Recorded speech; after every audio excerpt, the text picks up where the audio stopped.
Good morning. Good morning. It is Christian with Super Trucker Podcast, Voyager Nation, here to drop good trucking content. So here we go every morning, 9 a.m.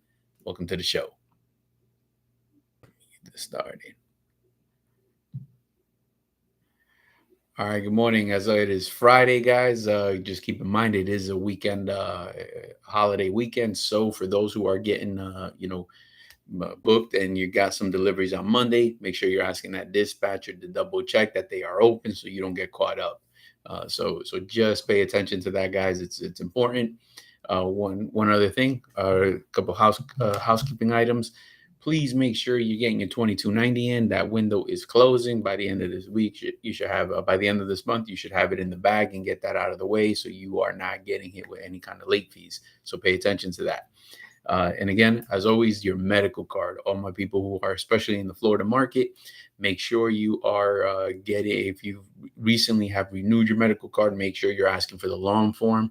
Ideally, they're moving to a place where they don't have to give it to you. However, you want to make sure you have a copy of it, simply because you don't want to end up with a pending suspension and then you have a major issue. So please pay attention to that. All right, so make sure you like, share, subscribe, share this content with fellow owner operators or owner operators to be. That is what we do here, is share tons of content so that guys can make an educated decision whether they're going to step into the arena of becoming an owner operator or not. So we answer everything real and live. So here we go. Please like, share, subscribe, check us out, hit that bell icon so you are notified when we drop gems just like this. All right, guys, here we go. All right. All right. So one of the things we did get a couple phone calls. I have another teams. I guess these guys these are going to be teams, and they're actually going through Lone Mountain. They actually like the trucks that are there. So guys, if you're checking that out, again, I've asked a few people to put up in the comments where are they actually looking for trucks, who has a good deal, who's reasonable, and who's not. And these bad boys, I mean, their inventory is going down, so it means people are probably buying these bad boys. So 2026s, KWs, they had 98 just yesterday. They're down to 93. So take a look at that, see if that's any value to you. If it is, jump on that. Pretty good program. So we have these guys there. So a lot of what we do here is gather all the questions across our social media platform, and obviously we answer the questions here at 9 a.m. Monday to Friday, so that people are aware. Usually it's about what our program is, and becoming an owner operator. Things from letter of intent, 2290s, and everything else that comes along with that. So that's what we cover on the show, and it's just to educate my fellow people and make you that much stronger as an owner operator. All right, so getting down to business right here. One of the things that a lot of people consider and have questions about is the type of risks one is going to take when becoming an owner operator. Right. Usually they want to say, hey, what's the average, right? Because what's the average somebody can gross or the average an owner operator is making? So at the end of the day, the reality is there is no guaranteed income. You are venturing into a business ownership, which remember, with no risk, there's no reward. So that's number one. So this isn't to deter anybody. It's just to actually tell you how it works, right? So there's no guaranteed income. It's not so much that you're just betting on finding loads. It's not really just that. But if you are the business owner, if you want to take, a week off, that's fine. You can do that, but it comes at a price to you. So you have to consider that. If there's a breakdown, yeah, that comes at an additional price than just the breakdown. That's why you should have a system in place for something like that, a system of a fund for that emergency breakdown. But we'll get into that in a minute. It's really just kind of talking about that. So it doesn't really matter how many carriers you're calling, asking for what the average is. It's also what you're going to bring to the table. Remember, that's the piece that you do control. Rates are going to fluctuate no matter what. So that's up and that's down and sometimes better than others. And there's no one that controls that. No one has immunity to that. I don't give a shit if you got dedicated work, you got a fixed line haul, a variable fuel surcharge. So it's going to go up and it's going to go down, and people lose contracts. And so you don't control any of that portion, my people. So if you're thinking about buying that truck, that no guaranteed income, is a real factor that nobody can shield you from. It's just how you choose to show up and do business. All right. A couple other things. It's like the work-life balance. Like, listen, man, like my opinion, and that's just my opinion alone. You should not buy your truck to work less. That's just not a good idea. In my opinion, that's not why I would be buying a truck. If my interest would be working less, I would not be doing that, because there are so many liabilities that come with buying a truck and becoming a business owner that it's just not going to work. I'm just, it's kind of like two polarized things, right? I'm buying a truck with an entrepreneurial spirit, but my actual plan is to work less. So it's like I'm fighting myself. So that's just something I would not do that for that. But again, that's just going to be me. Guys, like, share, subscribe. That's what we share content on this channel in regards to trucking, and give it to you the real deal and how things work, things that we have gone through, growing pains and all of that good stuff and experiences, so that you don't have to. So here we go. Make sure you like, share, subscribe, and help the algorithm get this content in front of the right people. All right. So there's always freight rates that fluctuate.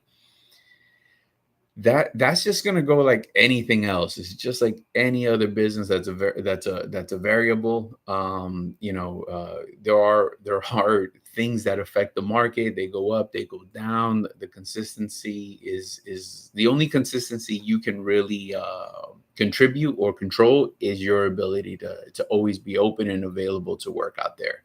I do see a lot of times, people are in different situations, and if somebody's truck is paid and all that, guys, owner operators to be, you might hear that these guys are not moving their truck until the rates like get a little bit better.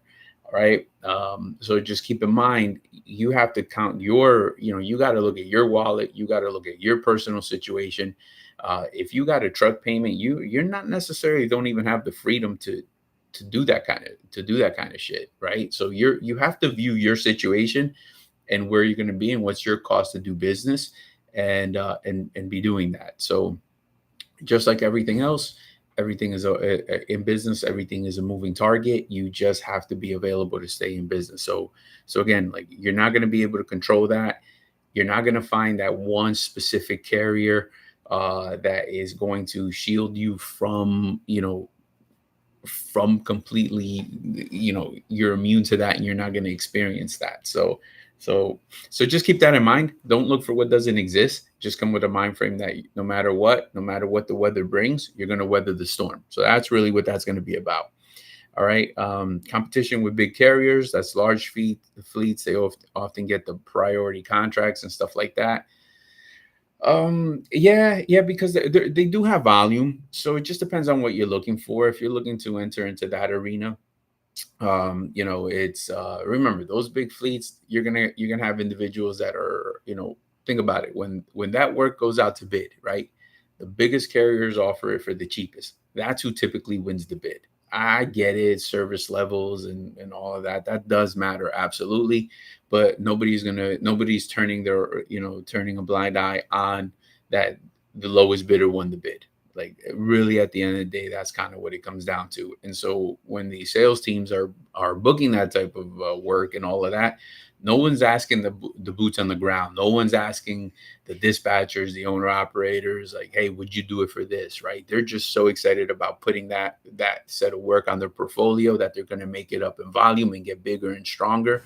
And then pretty much the more market share they start to gain on the territory, then they set the price. So the price is going to get set later. Like, that's when they're going to control all that. So guys, just be leery of that. Remember, you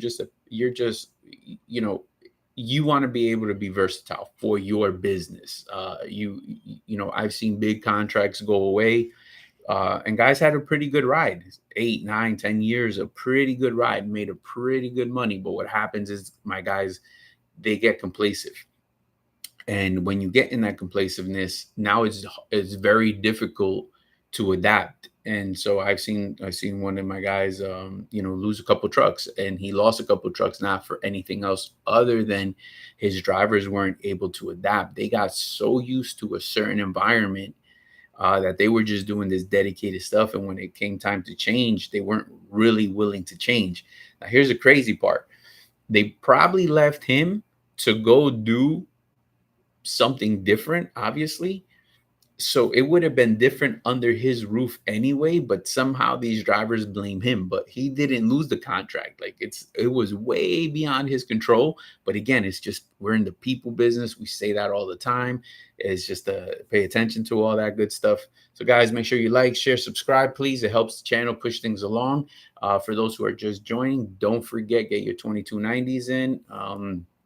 That the window on that is closing in. Don't get caught up.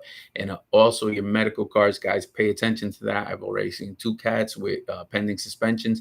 Pay attention. Don't get caught up. You don't want to, you don't want to be on the side of the road dealing with that type of headache. So please, 863-342-5171 if you want to learn more about our owner operator program and how it could benefit your business and truly take advantage of the great perks that we have for owner operators. All right. So what we're talking is a lot of guys are jumping in and getting into the market, buying their own truck. They've just made the decision to do so. There's no perfect time. You can always talk yourself out of it. And then that's what happens. But at some point you got to pull the Band-Aid. So again, I got people, in the climate right now, I will say I got people buying trailers for themselves. I got people, buying trucks. So they're in it. They have that mind frame like, hey, I'm going to succeed. I'm going to succeed. And so they're paying attention to the right things. And then that's what you should be doing as well. Again, so we're talking risks and becoming an owner operator. Again, what we do is we just compile a bunch of questions that come across on our multimedia platform, put them in one list and cover them every morning at 9 a.m. All right. So another thing that to talk about is the insurance. What is actually the insurance? Guys, that, that's expensive stuff right there. And then that's the beauty of it. So not all of this risk has to be yours at one time. So a lot of what happens here is you can actually offset a lot of this cost and risk to a carrier. That's what makes being an owner operator a beautiful thing, because you could customize it to your actual needs based around your weak points, based around your strong points, however you want to look at that. But you have that ability to really align yourself with a company that is going to give you that value. So for example, somebody on their first year out with their truck, right? They can completely forget about cargo and liability insurance and not even have to worry about that. So for example, by leasing on with Voyager Nation, you already know that that's taken care of. There's no additional cost to that. It's in that 25%. And so that's one less thing that you got to worry about to get your business up off the ground.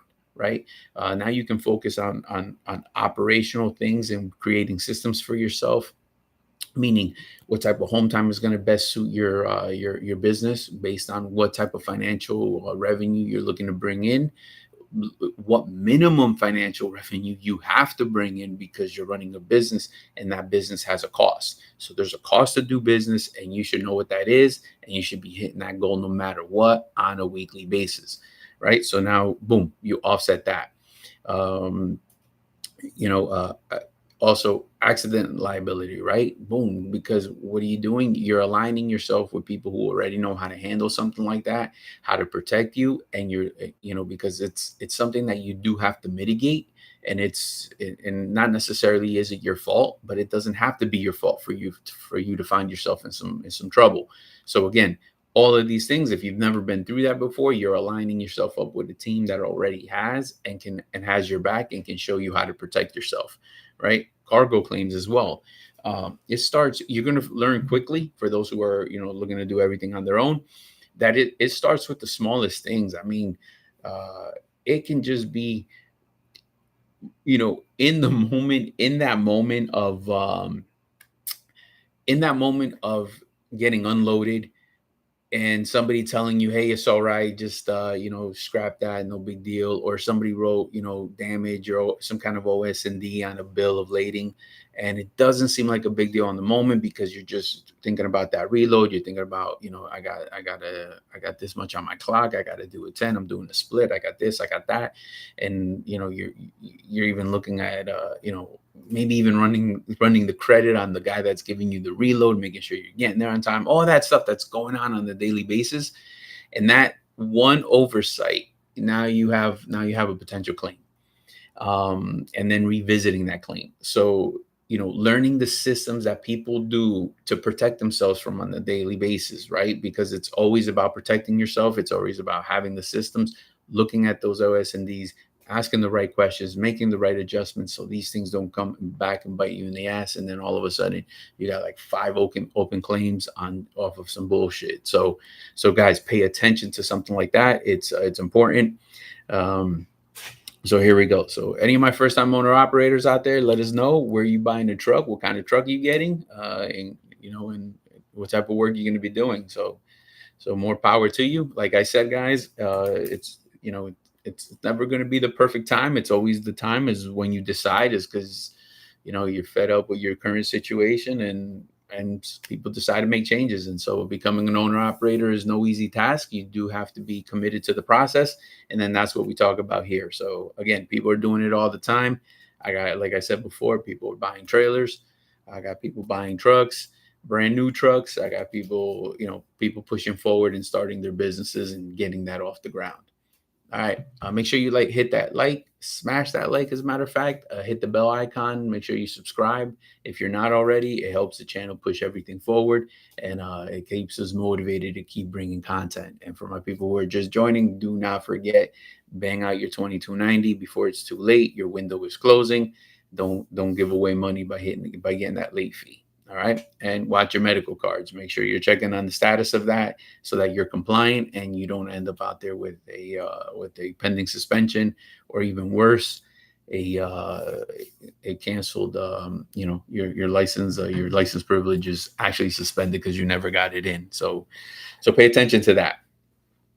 All right. All right.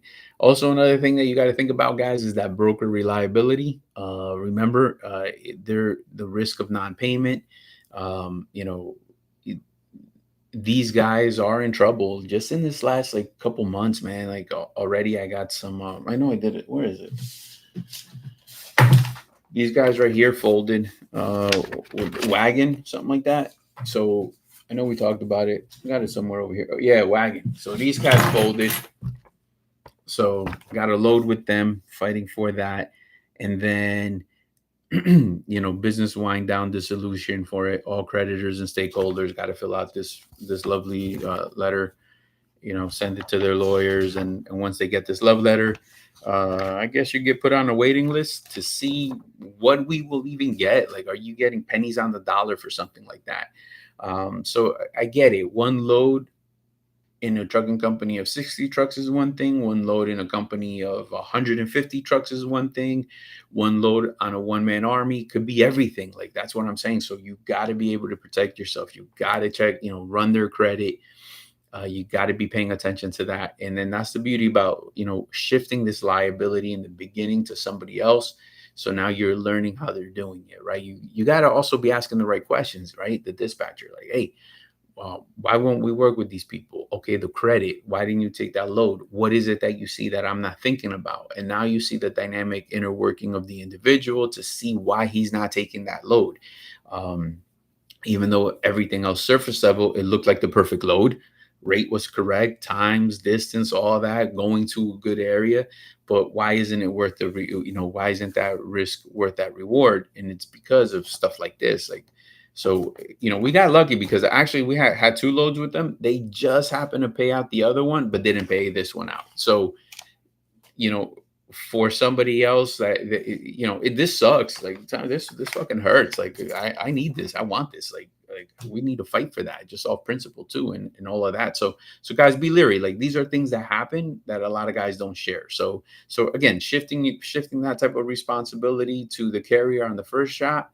And now you get to learn and get to see, hey, how do you run credit? Where do you run credit? What are you looking for? What's good? What's bad? I've seen guys like this. In the morning, they have credit.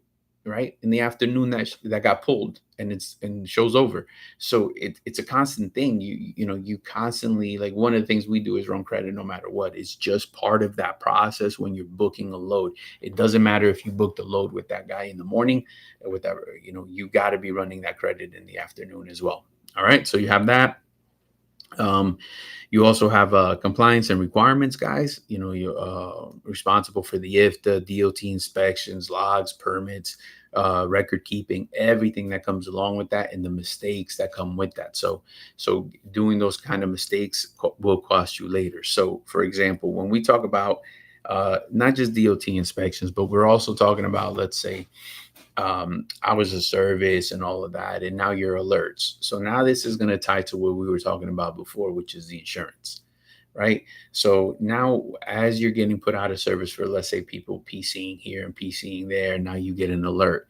Well, it's a combination, guys. So that alert that you got is the very same one that's going to hurt you when you're trying to book a load with a broker, and now they don't want to give it to you. And now a lot of bad inspections out there, and let's say an accident, not even that's your fault. How do you look in the insurance? Are they even going to renew you? So all of these things is what they're looking at. They're just assessing risk, and so you have to protect yourself. So I would say this isn't really about me allowing you to let's say what my PC policy is and whether you agree with it, and now we're talking about it, trying to negotiate it and to see if we can come to some common ground, because none of that conversation is going to matter when DOT steps in to do their audit. And if it's not it, and they're the ones that determine what happens next. So our just conversation we were just playing office and just talking, like, trying pretending we're coming to some kind of agreement. But if they consider it a misuse of personal conveyance, then they're going to light us up.